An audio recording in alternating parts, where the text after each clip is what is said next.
Yo, ready. Ready. Ready. Yo, ready, steady, go.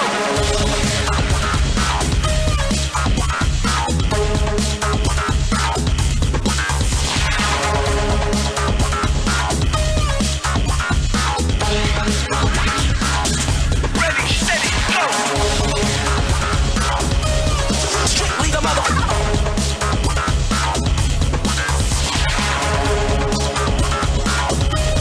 Strictly the mother. Ready, steady, go.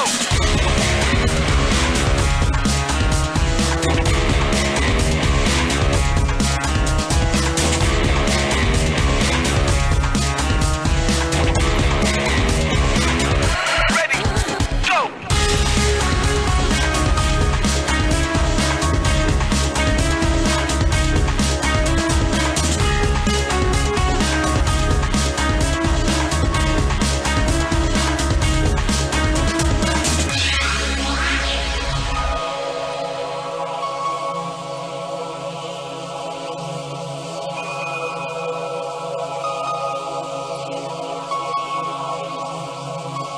Ready, steady, go. Lyrical style in my flow, yo. Yo, ready. Ready. Lyrical style in my flow, yo. Ready, steady, go.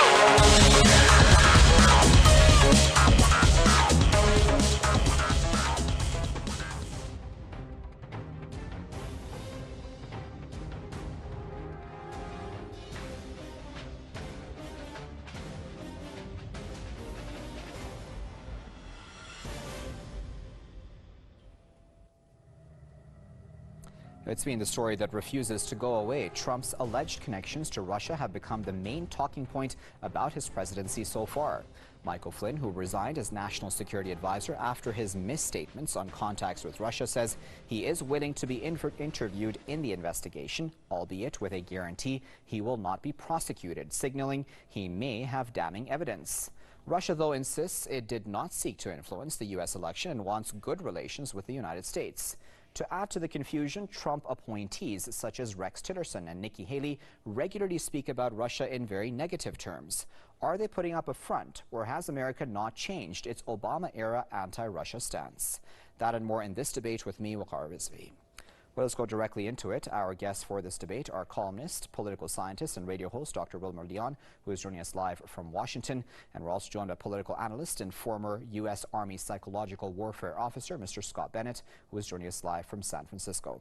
Gentlemen, thank you both for joining us. Mr. Bennett, I'll start with you. With former Trump National Security Advisor Mike Flynn saying he is willing to testify about any ties to Russia in exchange for immunity, do you believe the case for alleged Russian interference is growing stronger? Oh, well, I think your observation that this is the story that's not going away is brilliant, because it's not only not going away, it's about to explode. It's about to go supernova, because this is a moment in time when Michael Flynn can both redefine himself, and his testimony before the House Intelligence Committee, before the Senate Intelligence Committee, can effectively expose, cripple, and destroy the deep state within the CIA, within the NSA, within the intelligence agencies that have been harming the American people and the world. And it will also expose the duplicity and treason that has been involved in the U.S. 15-year campaign in the Middle East, in Libya, in Syria, in Iraq. The CIA working against the military assets, all of the terrorist financing that Michael Flynn knew about and recorded in his DIA memo in 2012, of course, after he received our report in 2012, listing Hillary Clinton, the Clinton Foundation, and Saudi Arabia and Qatar, and Union Bank of Switzerland, and the whistleblower Brad Birkenfeld, and the payment of $104 million that the CIA gave to Birkenfeld on September 11, 2012, the same day as Benghazi, the Saudi Qatari mercenaries in Benghazi, the Moriarty testimony, which was given to General Flynn, which he has confirmed. All of these materials can be brought out in questioning, and all of these materials will show the Obama administration has been using the State Department as a gambling machine and getting money out of it. and also sowing the seeds of destroying the United States' reputation around the world, as well as destroying these countries. This is a huge opportunity to expose all of the darkest secrets and criminal acts by the CIA, by the deep state, by the NSA, by the Obama administration, and this is a chance for not necessarily prosecution, but for correcting the gross negligence and crimes and corruption that the deep state has been doing. That is why the Senate is fearful, and they're trying to stop Flynn from testifying without immunity. But I hope that'll be changed. I hope he will be given immunity, and I hope other people like myself will testify alongside with him.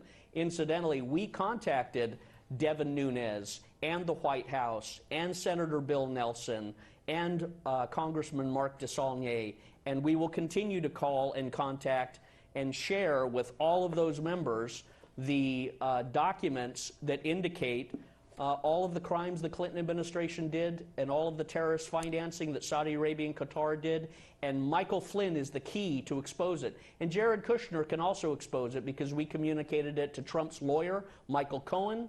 That's one of the reasons they were surveyed, as well as the White House itself this week. Okay, so this story is just about let me to just keep the explode, conversation and flowing. I think it's a sign of let hope. me just put the points that you made there to Dr. Leon. Dr. Leon, what do you make of this issue with Michael Flynn possibly testifying, possibly being interviewed by the FBI, et cetera, into this investigation? Do you believe that he does have important information?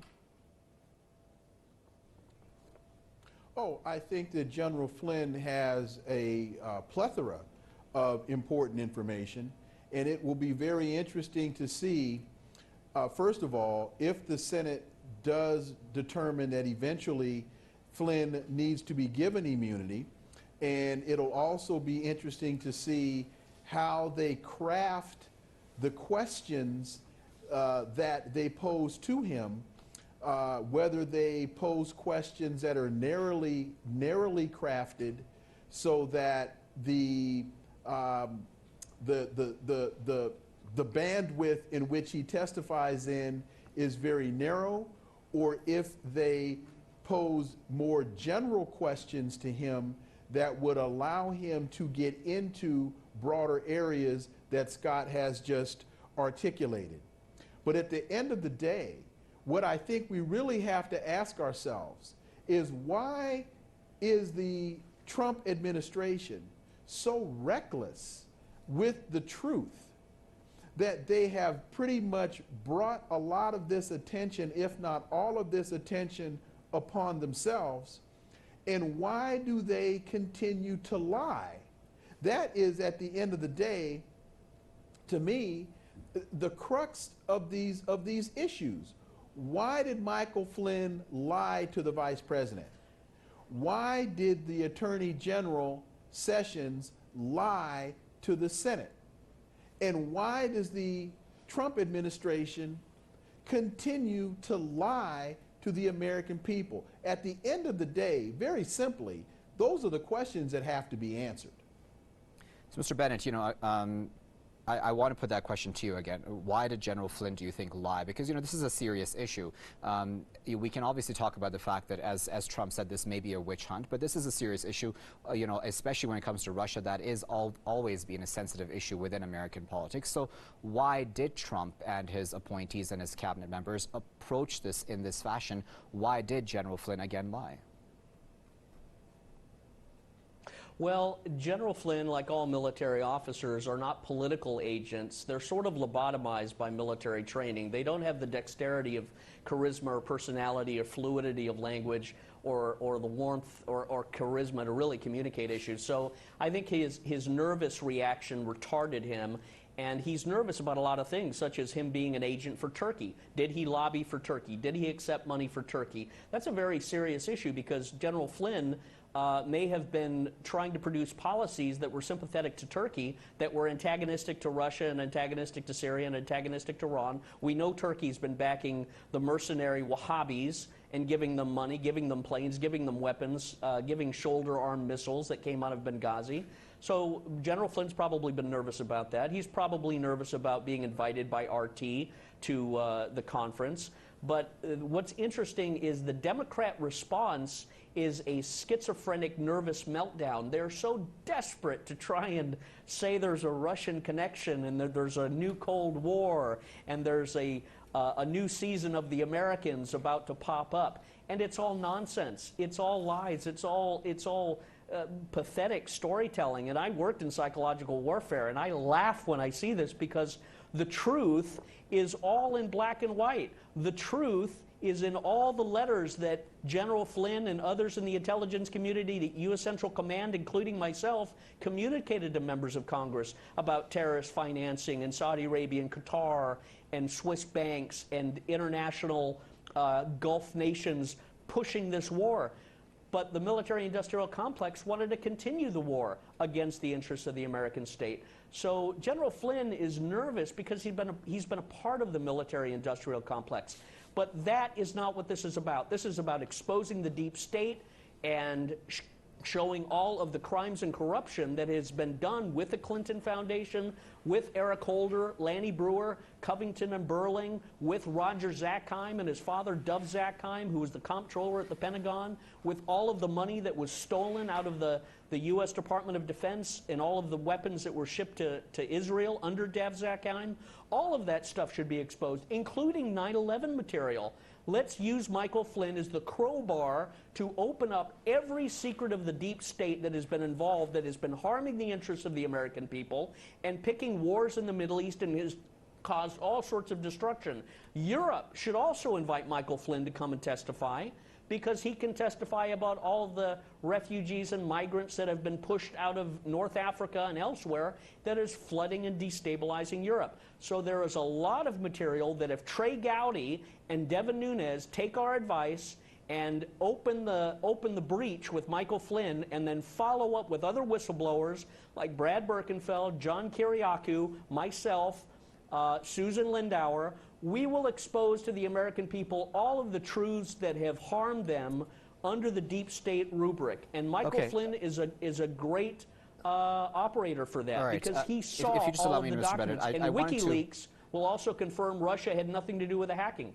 Okay, so Dr. Leon, you know, at issue, it seems, Dr. Leon, is that what Russia said and what President Putin said was that the contacts that did occur, and, you know, he said that there were some contacts between the Trump campaign and Russia at some level, but he said that those were routine contacts. And certainly we would want any presidential candidate to have some sort of foreign contacts, wouldn't we? We would want him or her to have those sorts of foreign policy initiatives from the get-go, wouldn't we? Yes, of course. Dr. Leon, that's for you. Well, let's understand a couple of things very, very simply.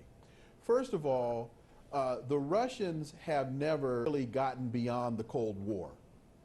Vladimir Putin was a KGB agent in East Germany and has continued to engage in terms of his foreign policy, has continued to engage as though the Cold War is still going on. He has been trying to put the Soviet Union back together, and that's not a secret. No, I'm not saying anything that's, you know, a brilliant revelation.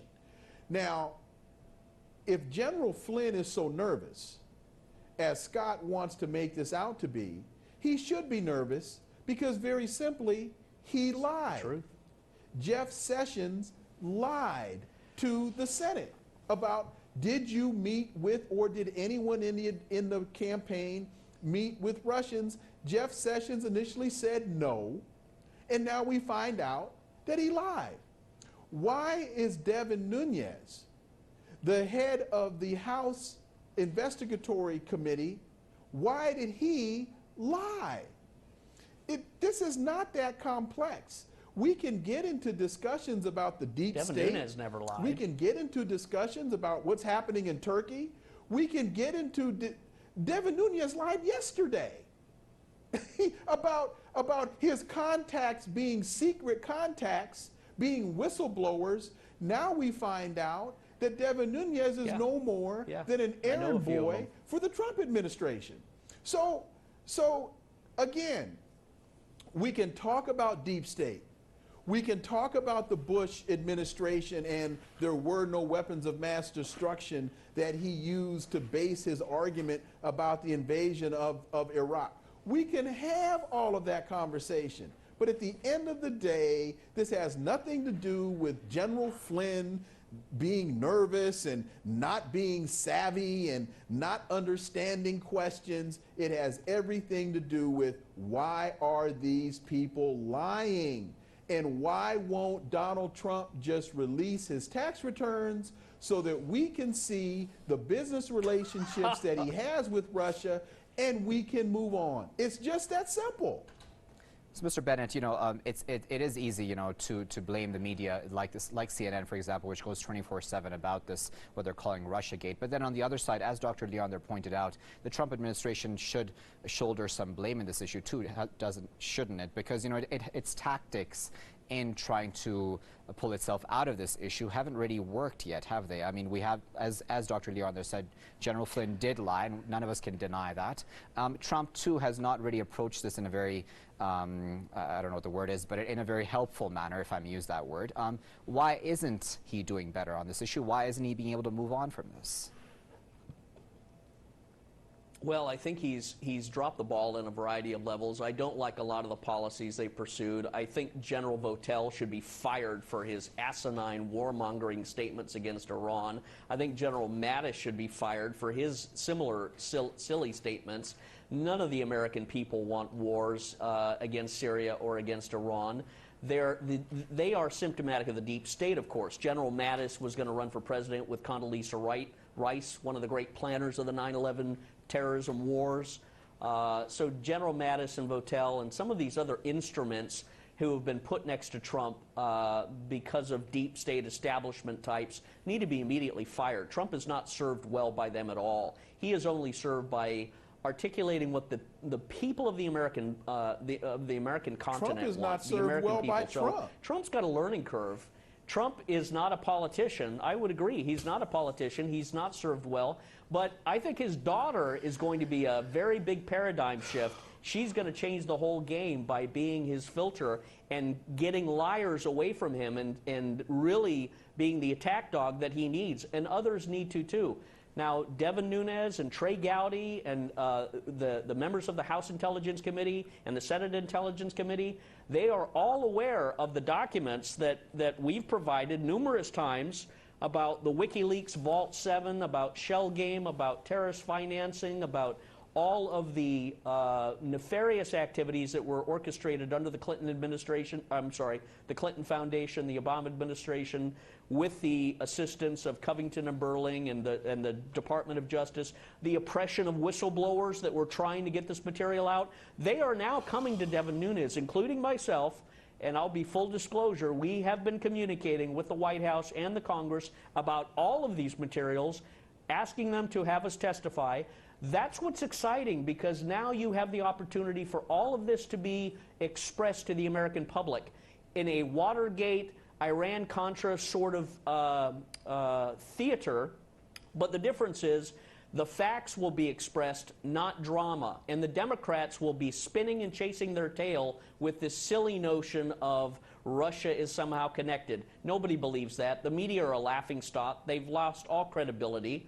And it's going to be very exciting, because you could have a renaissance and a change in America that you've never had. You could have the deep state completely dismantled. You could have the CIA dismantled to a large extent if there are leaders in Congress like Senator Rand Paul and Nunes and Gowdy and others that will divorce themselves from the establishment, the deep state, and expose the crimes. That's what this is about, exposing the crimes of the administration, the illegal surveillance of Trump, the surveillance of Michael Cohen, his attorney, after he was informed about Shell Game, terrorist financing, numerous other things, exposing the surveillance of Flynn and others by abusing the American intelligence apparatus. Okay, because we're quickly running out of time. I do apologize, Mr. Bennett. I do want to go back on topic, and I want to stick to any possible Russia connection here. Dr. Leon, you know, I of course want you to give you a chance to respond to Mr. Bennett, but I wanted to add this on too, if you allow me.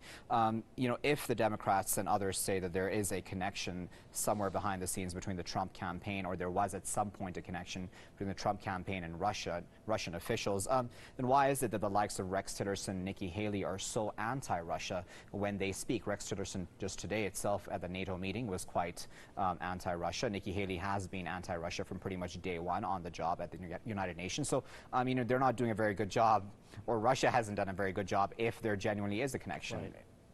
How do you feel about that, Dr. Leon? Well, I think there's obviously some schizophrenia within the Trump administration and how President Trump is so fond of Vladimir Putin, speaks so highly of Vladimir Putin, but then his surrogates such as Nikki Haley and Rex Tillerson are trying to articulate more of a nuanced or not so nuanced anti-Russia policy. That's obviously schizophrenia on behalf of the Trump administration, because he can't seem to be able to articulate a clear, concise policy. It's not that the people surrounding Donald Trump are doing Donald Trump a disservice. Donald Trump is doing himself a disservice because he's a liar, because he doesn't understand world foreign he put policy, his trust in the wrong people. and he can't seem to stop tweeting incoherent statements that play right into the types of policies and politics that and disinformation and misinformation that goes right in line with what Vladimir Putin and Russian surrogates want to articulate. So it's not that Donald Trump isn't a politician, and because Donald Trump isn't a politician, all of a sudden we're supposed to give him some type of pass. Donald Trump doesn't know what he's doing. That's what really this has to come down to. Donald Trump is a fool, and we need to identify him as such, and we need to deal with this as, you know, in the manner that the results of these investigations will wind up telling us. Dr. Leon, before I move on to Mr. Bennett, Dr. Leon, I wanted to ask you, in and of itself, would it be a bad thing if Russia-America relations became better? It would be a wonderful thing, not only for the United States, it would be a wonderful thing for the world if the relations between the United States and Russia were able to improve to the point to where we could sit down with Putin and be able to work out strategies and implement plans and programs that would result in a stabilized geopolitical landscape and structure, as opposed to a destabilized geopolitical landscape and structure in Syria, in Turkey, in Iraq. That would be a wonderful thing. Okay, so Scott, I want to get your response then on all of that, what Dr. Leon there has said. Well, I would agree 100% with Dr. Leon. It would be a wonderful thing if Russia and Putin and Trump and the American people had closer ties, closer alliance ties. I think the Russian people, who are a wonderful people, they're not communists. This isn't the Soviet Union. These are the Russian Orthodox Christian people, are the best friends the American people could ever have. They are the closest in personality and affinity and values and moral character. It's a country that is trying to prosper after the abuses and the attacks that they underwent in the 1990s under George Bush Sr. and Bill Clinton and the deep state establishment. I think Russia is a wonderful country that would aid the United States in destroying the Wahhabi menace that is causing so much bloodshed and chaos in the Middle East and soon to be in Europe, as well as Iran. I think Iran is the best friend that America could have in fighting this ISIS menace. And Iran, Russia, and the United States, with China's backing, would form a new nucleus of power that would shrink the cancer of Wahhabism, remove the Saud family that is terrorizing the Arabian Peninsula and people, and erect a new regime and I think a new century of peace and prosperity. It is the Wahhabi House of Saud that is the source of all of this terrorism and cancer. And sadly, the United States establishment in the Congress, in the CIA, and elsewhere have been backing the House of Saud for the prostitution of oil and money and weapons sales. We cannot sell our soul for that, and this is the chance to begin the correction of that. Nikki Haley and these other people who say so many negative things about Russia, I would hope it's a front in order to deflect the attacks by Congress, but I think it's very foolish for her to say things like that. I think there's smarter things that can be said. Okay, unfortunately, you will have to leave it there at that. Mr. Bennett, I do apologize for interrupting you. The clock has gotten the best of us. But of course, we do appreciate both of your contributions to this debate. That was columnist, political scientist, and radio host Dr. Wilmer Neon, who's speaking to us live from Washington. And we were also joined by political analyst and former U.S. Army psychological warfare officer, Mr. Scott Bennett, who is speaking to us live from San Francisco. And of course, viewers, we appreciate you joining us as well. Until next time, good night.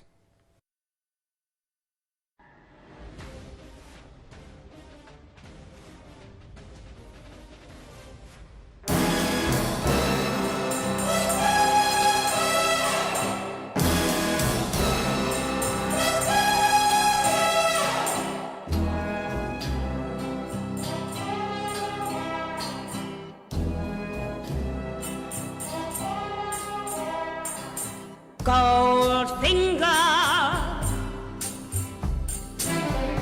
he's the man with the Midas touch,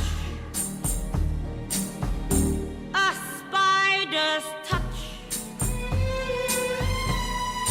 such a cold finger beckons you to enter his web of sin.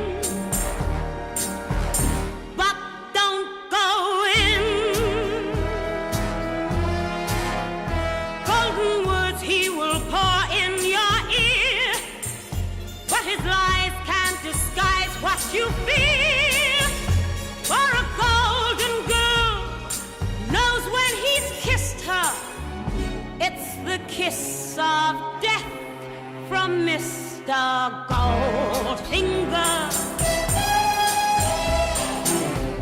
Pretty girl, beware of this heart of gold.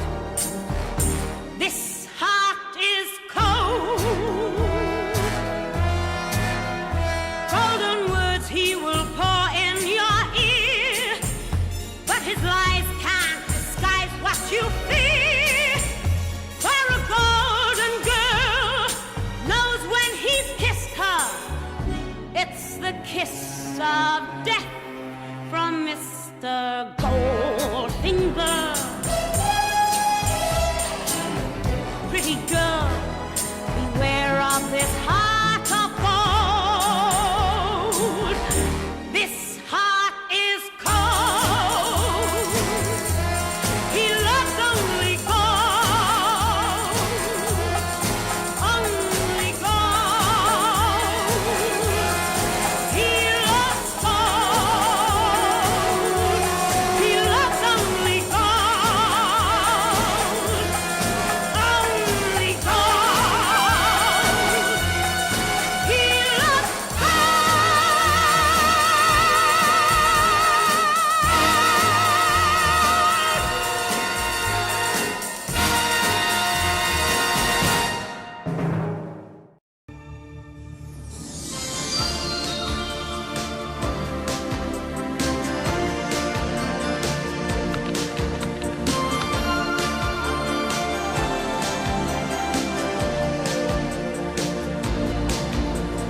competition just inside the door.